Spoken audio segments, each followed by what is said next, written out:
में जो हमने पिछले अध्याय में आपको बताया था कि जब आर्द्रता सामर्थ्य कम हो जाती है तो बरसात हो जाती है, क्या उन कॉन्सेप्ट के आधार पर बादलों से कृत्रिम वर्षा करने की कोशिश नहीं की गई होगी? अवश्य की गई होगी। द्वितीय विश्व युद्ध के बाद 1946 में अगर आपको एक कृत्रिम वर्षा का टॉपिक पढ़ना है तो इससे पहले वाला ठीक वीडियो आप अवश्य देखिए, उसमें आपको पता चलेगा जो हमने आपको बताया है बादलों के प्रकार। कपास स्तरीय बादलों की हमने बात करी थी जो बहुत ऊंचाई तक फैल जाते हैं, करीब 3-4 किलोमीटर ऊंचे होते हैं, तड़ित झांझा भी बोलते हैं उन्हें। उनमें बिजली कड़कती है, उनमें इलेक्ट्रोड्स उत्पन्न हो जाते हैं। हमने पिछले वीडियो में भी बात करी थी कि पॉजिटिव और नेगेटिव चार्ज होते हैं, बिजली कड़कती है, उनमें ज़्यादा संभावनाएं रहती हैं इस तरह के प्रयोग करने की।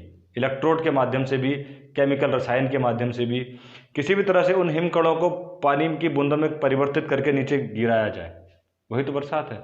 संघनन की प्रक्रिया को तेजी से लागू कर दिया जाए। संघनन आप समझ रहे थे, निरपेक्ष आर्द्रता, और जब आर्द्रता सामर्थ्य बराबर हो जाती है। आपको पिछला अध्याय जरूर देखना होगा आगे जानकारी के लिए। तो कृत्रिम वर्षा का प्रयोग 1946 में विंसेंट जे शेफर और इनविन लैंगुएर ने अमेरिका में स्टार्ट किया। उन्होंने क्या प्रयोग किया? उन्होंने अमेरिका में जो बादल थे, कपास वर्षीय बादल, कपास स्तरीय बादल, उन्हीं में मात्र ये प्रयोग हो सकता है, क्योंकि उनके अंदर आर्द्रता सामर्थ्य कम होती है उनकी, मतलब उसमें निरपेक्ष आर्द्रता भी 50 से 60% होती है, यानी कि अच्छा चांस रहता है। उन्होंने ठोस CO2, कार्बन डाइऑक्साइड के ठोस शीतलन, बिल्कुल ठंडा, उसमें फेंक कर प्रयोग किया। एक लिमिटेड एरिया में तो 3 किलोमीटर ऊपर गए वो जहाज से, 3 किलोमीटर ऊपर जहाज से गए, ठोस CO2 का छिड़काव करके आ गए।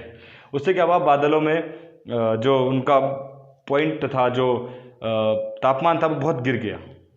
संतृप्त हो गई वायु, संतृप्त हो गई तो बरसात तो होनी थी। संतृप्त होने पर हमने आपको पिछली वीडियो में बताया था, तो वो सीधे संतृप्त होकर नीचे गिरने लगी। हालांकि इससे ऐसा हुआ कि एक लिमिटेड एरिया में ही बरसात हुई, एक सीमित क्षेत्र में ही बरसात हुई, और ये काफ़ी महंगा प्रयोग था। इसको सस्ता करने के लिए एक और प्रयोग किया गया 1946 में ही। दूसरा प्रयोग 1946 में ही किया गया सिल्वर आयोडाइड द्वारा, बी वानगुट द्वारा। ये सिल्वर आयोडाइड का प्रयोग कैसे किया गया था मैं आपको बता दूं। इसको एसीटोन में गर्म किया गया था। सिल्वर आयोडाइड एक ऐसा, पहले इसके बारे में बताता हूँ, ये बहुत जल्दी गर्म हो जाता है, और गर्म होने के बाद इसको बहुत अत्यधिक गर्म किया गया, क्रिस्टलों में डिवाइड हो गया। क्रिस्टल में डिवाइड होने के बाद जब ये ठंडा हुआ, शीतल हुआ, तो ये हिमकण की तरह बिहेव करने लगा। हिमकण मतलब एक बारीक 9 या 10 माइक्रोन से भी पतले बारीक माइक्रोन में ये जाने लगा। ऐसे औसत अगर बूंद देखी जाए ना बादलों की, जो है वो 7 से 9 mm होती है व्यास। जो समुद्री, जो बरसात में बूंदें गिरती है ना, उनका व्यास औसत 7 से 9 mm होता है, मिलीमीटर, हाँ mm होता है। तो जब इन्होंने जो क्रिस्टल निकाले हिमकण के, वो 9 से 10 माइक्रोन, यानी बहुत ही बारीक क्रिस्टल निकले हिमकण की तरह। इन्होंने जब प्रयोग किया, उसके लिए एसीटोन में खूब गर्म करना पड़ा सिल्वर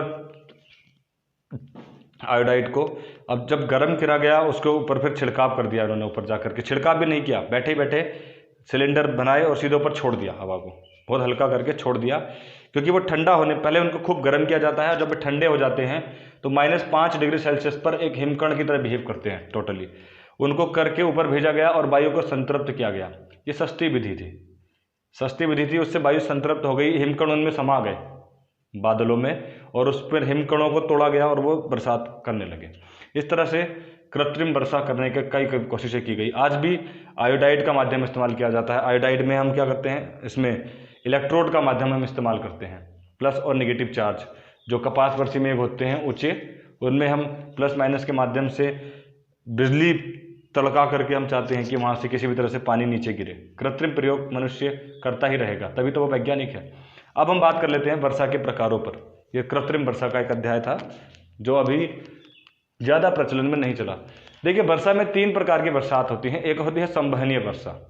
संवहनीय वर्षा भूमध्य रेखीय क्षेत्रों में होती है, इससे अत्यधिक वर्षा हो जाती है। भूमध्य रेखीय क्षेत्र में क्या होता है, वाष्पोत्सर्जन सबसे ज़्यादा होता है, सबसे ज़्यादा गर्मी पड़ती है। जब वाष्पोत्सर्जन ज़्यादा होता है तो क्या होता है कि वहाँ पर आपने देखा होगा नीचे डोल्ड्रम बन जाता है, शांत क्षेत्र बन जाता है, वायु बहुत ऊंचाई पर चली जाती है, और उसका विक्षोभ मंडल भी बहुत ऊंचा है, 18 किलोमीटर तक।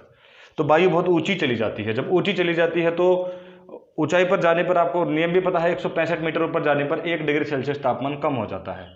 भूमध्य रेखीय प्रदेशों में अक्सर ऐसा होता है कि ज़्यादा ऊंचाई पर जाने पर जो तापमान बहुत ही कम हो जाता है, उससे क्या होता है, आर्द्रता सामर्थ्य भी कम हो जाती है।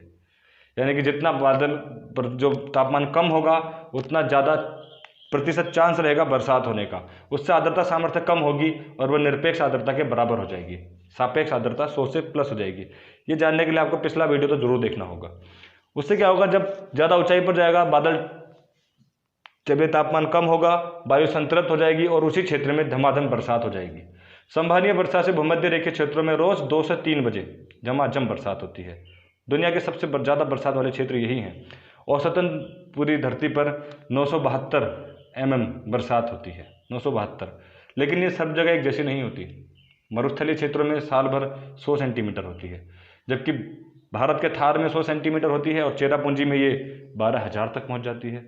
फिलहाल औसत 976 mm बरसात दुनिया में होती है। ठीक, वर्षा को नापते हम एक बर्तन रख दीजिए और देखिए कितने ऊंचाई तक पानी का लेवल गया है, वो हम चेक करते हैं उस तरह से वर्षा को। ये हुई संवहनीय वर्षा। दूसरी होती है चक्रवातीय वर्षा। चक्रवातीय वर्षा 40 डिग्री अक्षांशों से 50 डिग्री अक्षांशों के बीच में होती है, जहाँ पर चक्रवात उत्पन्न होते हैं। होता क्या है, चक्रवात में आपने देखा है कि एक ऊपर से राशि आती है ध्रुवीय पेटी से और एक उपोष्ण पेटी से, दो राशियाँ आती हैं और निम्न वायुदाब पेटी पर टकराती हैं। चक्रवात जन्म लेता है वहाँ पर। चक्रवात जन्मने से क्या होता है कि एक ऊपर से जो आती है वो ठंडी जलराशि होती है, ठंडी पवन होती है, ध्रुवीय पवनें। नीचे जो पछुआ पवनें जाती हैं वो अपेक्षाकृत गर्म होती हैं। जब ठंडी और गर्म राशियाँ मिलती हैं तो आपको पता ही होगा, ठंडी और गर्म मिलेंगी तो ऑब्वियसली तापमान कम हो जाएगा। जो नीचे से आई होगी, जो भूमध्य रेखीय से आई होगी ये राशि, ये देखिए आप, जो ये वायु आई होगी भूमध्य जो उपोष्ण पेटी से ऊपर को चक्रवातों में गर्म राशि, इसमें आर्द्रता ज़्यादा होगी। ठंडी जो वायु आई होगी ऊपर से ध्रुवों से, उसमें कम होगी। तो जो आर्द्रता होगी वो ठंडी हो जाएगी इसके संपर्क में आके, इस तरह से ये संपर्क में आई, ठंडी हो गई और ठंडी होकर के चक्रवात जब जन्म लेता है तो ये ऊंचाई भी पकड़ लेते हैं। ऊंचाई पर तापमान भी कम हो जाता है। उससे क्या होता है कि ठंडी जलराशि नीचे हो जाती है और ऊंची जलराशि उसके ऊपर चढ़ जाती है और ऊपर चढ़ करके वो संतृप्त हो जाती है और फिर वहाँ पर होती है झमाझम बरसात। चक्रवातीय क्षेत्रों में जब दो जलराशियाँ आपस में टकराती हैं, गर्म और ठंडी, तो कुछ इस तरह से चढ़ जाती है गर्म राशि और वो ठंडी होकर संतृप्त हो जाती है और वहाँ पर झमाझम बरसात होती है, चक्रवातीय बरसात। तीसरी बरसात का प्रकार है पर्वतीय वर्षा। पर्वतीय वर्षा आपको मालूम होगा समुद्रों के किनारों पर, जैसे भारत का पश्चिमी घाट, समुद्रों के किनारे पर क्या होता है, आप सपोज करिए आप केतली का उदाहरण लीजिए। आप केतली में पानी गर्म करा, पानी उबल के भाप बना, वाष्पोत्सर्जन हुआ। वाष्पोत्सर्जन में हमने पिछले अध्याय में भी आपको बताया था 600 कैलोरी एनर्जी चाहिए होती है। हुआ, वेपर बना, ऊपर एक प्लेट लगाई, प्लेट पर बूंदे, रुद्रोष्म प्रक्रिया बोलते हैं इसको, प्लेट पर वो बूंद बन गई, सीधे संघनित हो गई कॉन्टैक्ट में आते ही, और वो संघनित होकर के बूंद बन के नीचे गिर गया। ऐसे ही सागरों में, अरब सागर में बहुत गर्मी जनरेट होती है। तटों पर हम बात कर रहे हैं, महाद्वीपों के तटों पर जब बाष्पोत्सर्जन होता है तो बादल बनते हैं, कपास वर्षी बादल। जब बादल बनते हैं तो वो पर्वतीय ढालों पर आते हैं। जब पर्वतीय ढालों पर आते हैं, जो काम प्लेट ने किया वो पर्वतों की चोटियाँ करती हैं और पर्वतों की चोटियों पर झमाझम बरसात हो जाती है। उत्तराखंड में भी शिवालिक रेंज में बरसात होती है। लेकिन जब शुरू में ही बरसात हो गई तो देखिए ये पहाड़ में इस तरह से समुद्रों से बाष्पोत्सर्जन हुआ, बादल हुए, बादल टकराए पहाड़ियों से और झमाझम हो गई बरसात, जैसे प्लेट से टकराकर बूंद बना था। उस प्रक्रिया में देखिए ये जो क्षेत्र है ये पर्वताभिमुख क्षेत्र इधर है और ये जो है उल्टा क्षेत्र, यहाँ पर कभी भी बरसात नहीं होती, साइड से बरसात निकल जाती है। ऐसे क्षेत्रों को कहा जाता है वृष्टि छाया क्षेत्र। वृष्टि छाया क्षेत्र। संसार में सबसे ज़्यादा बरसात पर्वतीय बरसात ही है। पर्वतीय वर्षा ही संसार में सबसे ज़्यादा होती है। भारत के पश्चिमी घाट में भी ज़्यादा बरसात इसी से होती है।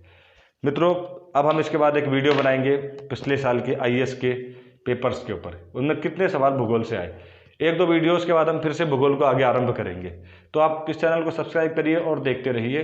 हम UPSC के स्तर से भूगोल की तैयारी कर रहे हैं, तो उसी स्तर पर अब हम कल अगला वीडियो बनाएंगे भूगोल के पिछले साल के आए प्रश्नों पर। देखेंगे हमने जितना पढ़ाया है उनमें से कितने सवालों के उत्तर आप दे पाते हैं और कितना हम उसको अपने सिलेबस में ला पाए। धन्यवाद।